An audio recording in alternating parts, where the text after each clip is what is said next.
બધા મિત્રોને જય દ્વારકાધીશ। મિત્રો, આજે જણાવતા ખૂબ જ આનંદ થાય છે કે હાલરિયા ગોપાલ ગૌશાળા આજે એક ઠંડા પાણીનું ફ્રીજ આવ્યું છે, દાનમાં આવેલ છે। દાન આપનાર માતુશ્રી રળિયાતમાં જયરામ બાપા કોરાટ, ગામ હાલરિયા, હસ્તક વિનુભાઈ જયરામભાઈ કોરાટ, ગામ હાલરિયા, હાલ અમદાવાદ।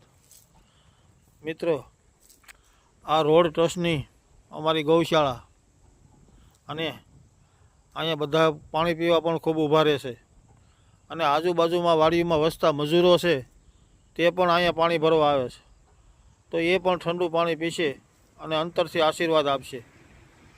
તો આપણે પણ માતુશ્રી રળિયાતમાનો ખૂબ ખૂબ આભાર માનીએ કે આ કામ એક બહુ સરસ સેવાનું કામ કર્યું છે કે અહીંયા માણસ ઠંડુ પાણી પીશે અને અંતરથી આશીર્વાદ આપશે। જય દ્વારકાધીશ।